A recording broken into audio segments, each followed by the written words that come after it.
எனக்கு ஒரு ஃபன்னியான கொஸ்டின் தோணுது, கேட்கலாமா? நீ கேளு ஹைரா, கேளு. அதை கேட்டோன்னே அது ஃபன்னியாக இல்லையான்னு சொல்லிட்டு வந்து நான் பார்க்குறேன். நாம் சஹர் செய்கிறதுக்கு அலாம் வச்சு எழுந்திரிக்கிறோம். சஹாபாக்கள்லாம் எப்படி எழுந்திரிச்சாங்க? இந்த கொஸ்டின் வந்து ஃபன்னியான இல்லை, ரொம்ப முக்கியமான கேள்வி இது. மக்கள் தெரிஞ்சுக்கணும். நபிகள் நாயகம் ஸல்லல்லாஹு அலைஹி வஸல்லம் அவங்களுடைய காலத்தில் சஹாபாக்கள் எப்படி கரெக்டாக சஹர் டயத்தில் எந்திரிச்சு சஹர் செஞ்சுட்டு தொழுவு போனாங்க. நபிகள் நாயகம் ஸல்லல்லாஹு அலைஹி வஸல்லம் அவங்களுடைய காலத்தில் 2 சஹாபாக்களை பாங்கு சொல்வதற்காக அவர்கள் நியமிச்சிருந்தாங்க. அந்த 2 சஹாபாக்களோட பேர் உனக்கு தெரியுமா? ஒரு சஹாபி பேர் பிலால் ரலியல்லாஹு அன்ஹு, அது எனக்கு தெரியும். இன்னொரு சஹாபி யாரு?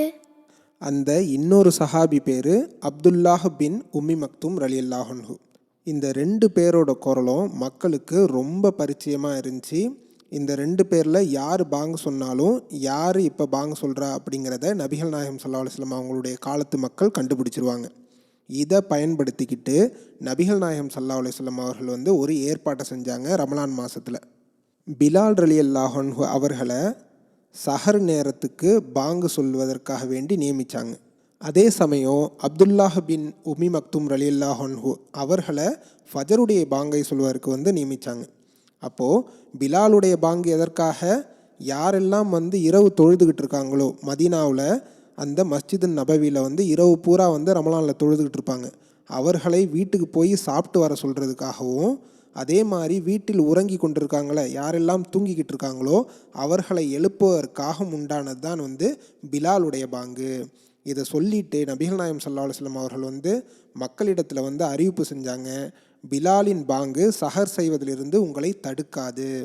ஏனென்றால் யாரெல்லாம் இரவில் நின்று வணங்கினார்களோ அவர்கள் வீடு திரும்புவதற்காகவும் உறங்குபவர் விழிப்பதற்காகவுமே அவர் பாங்கு சொல்வார் அப்படின்னு சொல்லிட்டு நபிகள் நாயகம் சொன்னதா ஆயிஷா ரலியல்லாஹு அன்ஹா அவர்களும் இப்னு உமர் ரலியல்லாஹு அன்ஹு அவர்களும் அறிவிக்கக்கூடிய ஹதீஸ் புகாரியில் 621வது ஹதீஸாகவும் இன்னும் 2 இடத்துலையும் வருது. மற்றும் ஒரு அறிவிப்பில் எப்படி வருதுனாக்கா, இந்த 2 பாங்குகளுக்கும் இடையே எவ்வளவு இடைவெளி இருக்கும் அப்படிங்கிறத ஆயிஷா ரலியல்லாஹு அன்ஹா அவர்கள் விளக்குறாங்க. என்னன்னாக்கா, இவர் பாங்கு சொல்லிவிட்டு இறங்குவார். யார்? பிலால் ரலியல்லாஹு அன்ஹு அவர்கள் பாங்கு சொல்லிவிட்டு இறங்குவார். அப்துல்லாஹ் பின் உம்மி மக்தூம் ரலியல்லாஹு அன்ஹு அவர்கள் அப்போ தான் வீட்டை விட்டு கிளம்புவார் பாங்கு சொல்கிறதுக்காக. இவ்வளவு தான் இடைவேளை. அப்போ இதுக்கு முன்னாடி நாம் பார்த்தோம்ல, சஹர் சாப்பிட ஆரம்பித்ததுலேருந்து ஃபஜர் தொழுவு வரைக்கும் எவ்வளவு நேரம் இருக்கும்? 50 குர்ஆன் வசனங்கள் ஓதக்கூடிய நேரம் இருக்கும். ப்ளஸ் ஒரு 5 நிமிஷம் 10 நிமிஷம் நம்மளுடைய கால்குலேஷன் படி இருக்கும் அப்படின்னு சொல்லிட்டு பார்த்தோம். அப்போ இந்த 2 பாங்குகளுக்கு இடையேவும் அதே வித்தியாசம்தான் இருக்குது. அதனால் நாம் நம்முடைய சஹர் உணவு சாப்பிட்றத சுபஹ் தொழுகைக்கு மிகவும் நெருக்கமாக வச்சுக்கிறது நல்லது. நபிகள் நாயகம் ஸல்லல்லாஹு அலைஹி வஸல்லம் அவர்கள் இந்த விஷயத்தை ரொம்ப நல்லா பிளான் பண்ணியிருக்காங்க. ஆனால் இப்போ சஹருக்கெலாம் யாரும் பாங் சொல்கிற மாதிரி தெரியலையே. நீ சொல்கிறது கரெக்டு தான் ஹைரா. பெரும்பாலான ஊர்களில் சஹருக்குன்னு சொல்லிட்டு யாரையும் நியமித்து பாங்கு சொல்ல வைக்கிறது கிடையாது.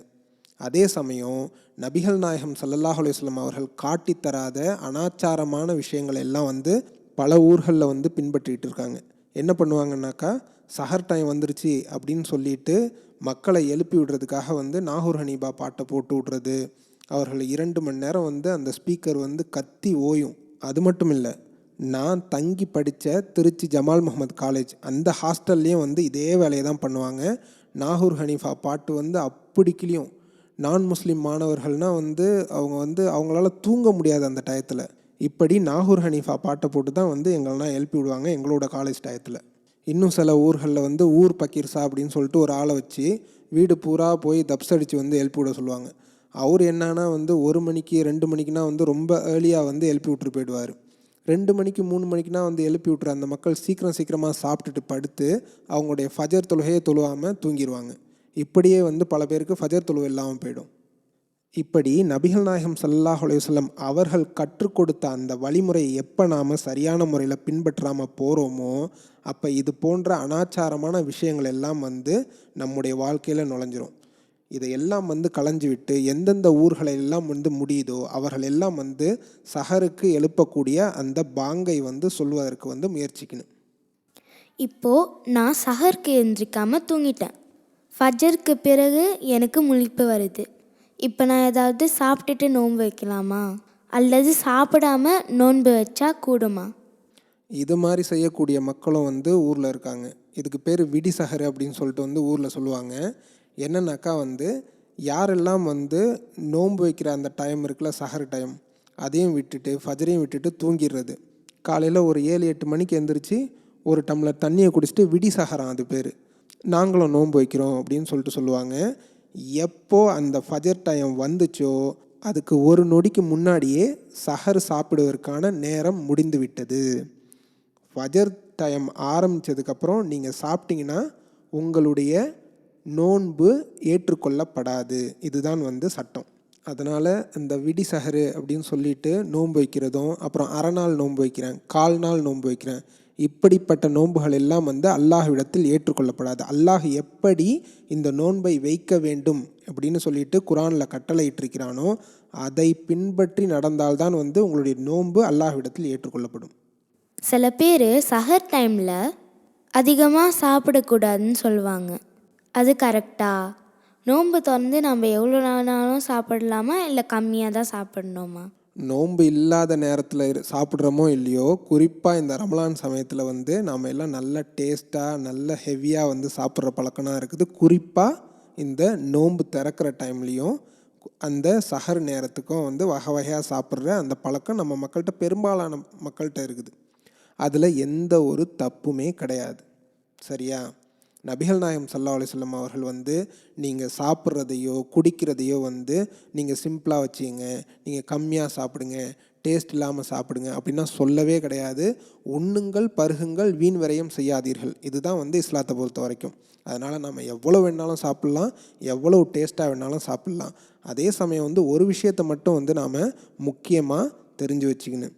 என்னன்னாக்கா, நீங்கள் சாப்பிட்ற சாப்பாடு இருக்குல்ல, உங்களை ஃபஜர் தொழுகையை விட்டும் தடுத்து விட வேண்டாம். நீங்கள் பாட்டுக்கு ஃபுல் கட்டு கட்டிட்டு ஃபஜர் தொழுவாமல் தூங்கிட்டிங்கன்னா அது பாவம். அதை அந்த அளவுக்கு உங்களுடைய உணவு பழக்க வழக்கம் இழுத்துட்டு போச்சுனாக்கா அதை நாம் தவிர்த்துக்கணும். அதே மாதிரி நோன்பு திறந்த பிறகு வந்து மஹரிபுக்கே பாங்கு சொல்லிடுச்சு, ஆனால் நீங்கள் பாதி தான் சாப்பிட்டுக்கிட்டு இருக்கீங்க. சாப்பாட்டை தூக்கி போட்டுட்டு போகணுமா? தேவையில்லை. சாப்பிட்டுட்டு பொறுமையாக போயிட்டு தொழுதா கூட போதும். ஆனால் தொழுகையை தவற விட்டுறக்கூடாது. சாப்பிட்ற சாப்பாடுங்கிற பேரில் வந்து நாம் தொழுகையை விட்டுறக்கூடாது. அதே சமயம் வந்து சாப்பாட்டில் எந்த ஒரு குறையும் வைக்க வேண்டிய அவசியம் கிடையாது. சூஃபியாக்கள் அப்படின்னு சொல்லிட்டு சொல்லக்கூடிய சில மக்கள் இருக்காங்க.